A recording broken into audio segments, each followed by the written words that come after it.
자, 서울 시립대 소방방재학과의 이영주 교수님을 만나보겠습니다. 이 교수님 나와 계시죠?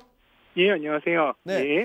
자, 워낙 큰 화제였는데 이번 화제에 대해서 초등 대응을 둘러싸고 책임 공방이 계속 일고 있습니다. 전문가로서 보시기에 어떻습니까? 이번 초등 대응이 문제가 좀 있었습니까?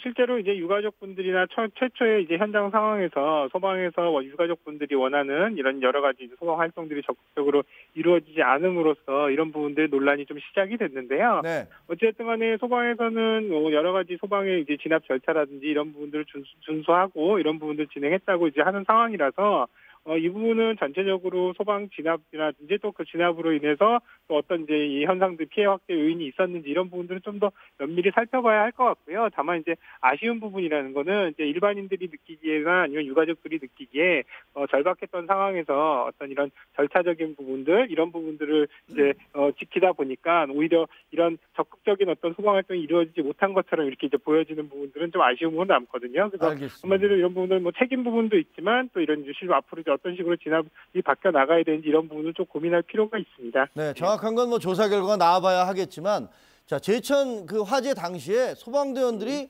건물에 대한 도면이 없이 현장에 출동했다라는 것들에 대한 지적이 계속되고 있는데, 그 소방서에는 그 관할 내에 있는 건물들의 도면이 다 있는 겁니까? 실제로 이제 도면, 건축물에 대한 정보와 또 이제 도면과 또 이제 소방시설에 관한 현황, 이런 것들이 이제 대부분 제출이 돼서 이제 확보를 하고 있는데요. 네. 이런 것들이 워낙에 많은 대상물들을 이렇게 이제 정보들을 가지고 있다 보니까 사실 이런 비상시에 실제로 화재가 발생했을 때 그 건물에 대한 정보만 빠르게 발췌하고 또 필요한 부분들, 소방활동에 필요한 부분들의 정보를 획득하기가 사실은 쉽지는 않거든요. 그래서 사실은 출동할 때 이런 부분들을 챙겨갈 수 있으면 가장 좋은데 그렇지 않으면 일단 출동되는 출동을 하고요. 또 이제 이럴 때 서에서 그런 자료들을 찾아서 현장 활동하는 측에다가 제공을 하고 뭐 이런 시스템으로 지금 구성이 되고 있습니다. 다만 이제 이런 부분들이 전산화가 체계적으로 돼 있어서 우리가 버튼만 누르면 원하는 책임과 목록 이렇게 해서 정보들이 탁탁 튀어나온 것들이 아니기 때문에 그러한 부분들을 좀 더 체계화하고 분리 체계라든지 또 검색 체계라든지 이런 부분들을 좀 현대화할 필요는 있습니다. 아, 외국에서는 3D 도면 자료를 활용하고 있다. 그러니까 평면 도면이 아니고요. 이런 얘기까지 나오고 있는데 우리는 거기까지 가기에는 아주 먼 거군요. 그러니까.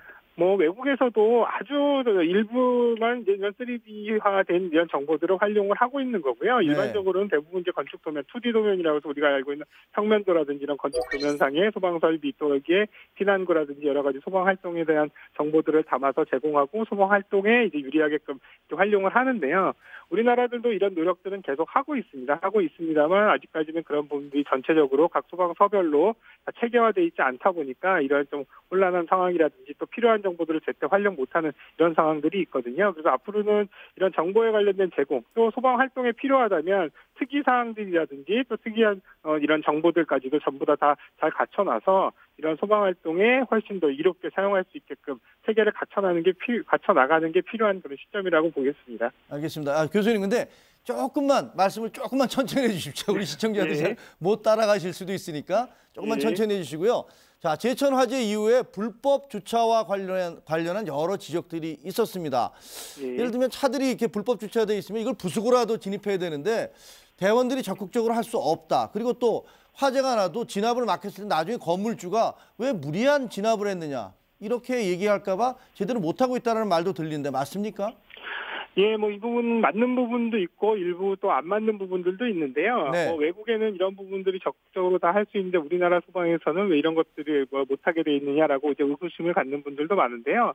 실제 현행 소방법 상에서도 소방 활동에 지장을 주는 또 불가피한 이런 장애가 되는 부분들을 제거할 수 있는 이런 권한들은 소방에서 가지고 있습니다. 또 법적 근간도 있고요. 네. 다만 이제 이러한 부분들이 나중에 이런 이제 행위를 했을 때 나중에 이러한 부분들이 정당성이라든지 왜 그렇게 했는지에 대해서 이제 문제 제기가 됐을 때 소명을 현장에서 이런 행위를 했던 소방대원이라든지 현장 지휘관이 직접 이런 부분들을 소명해야 되다 보니까 상당히 소방관들이 부담을 많이 느끼는 상황이거든요. 그러다 보니까 이런 부분들을 적극적으로 이렇게 이제 하기보다는 소극적으로 대처할 수밖에 없는 이런 여건입니다. 네. 그래서 실질적으로 이러한 부분들의 권한은 있는 만큼 이런 부분들의 그 현장에서의 상황 판단 그리고 이런 행위에 대한 포괄적인 어떤 인정이라든지 면책에 관련된 규정들을 좀 더 명문화하고 정확하게 이 법제화해서 이런 소방 활동들의 적극적인 이런 이제 활동들이 이루어질 수 있도록 이렇게 체계를 마련하는 게 좀 시급합니다. 알겠습니다. 자, 소방 점검에 대한 허점도 여러 가지로 드러나지 않았습니까? 예를 들면 제천화재의 경우 건물 관리를 건물주 아들이 하고 뭐 그런 일도 있었는데, 그리고 이거 어떻게 해야 됩니까? 안전 점검 문제가 더 문제가 되고 있습니다. 예, 뭐 지금 현재 뭐 모든 건물이 다 그렇게 돼 있는 건 아니고요. 예, 이런 건물 중에서 종합정밀 점검 대상인 경우에는 이제 전문적인 이제 점검 업체를 통해서 점검이 이루어지도록 하고 있고요.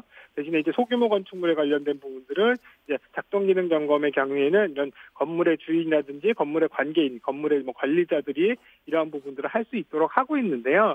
이런 부분들은 사실은 이제 현실적인 면을 고려해서 사실은 이런 부분들이 이제 실제로 이런 소규모 건물의 관리에 어떤 이 관리 부담에 대한 부분들이라든지 현실적 여건을 고려해서 지금 하고 있는 부분이기 때문에 이 제도 자체가 문제가 있다라고 이렇게 보기 좀 어렵고요.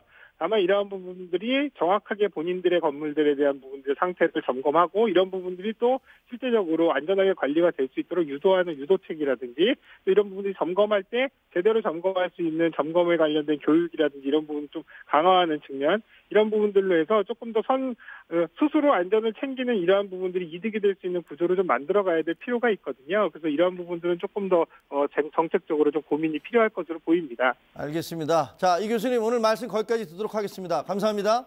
예, 감사합니다.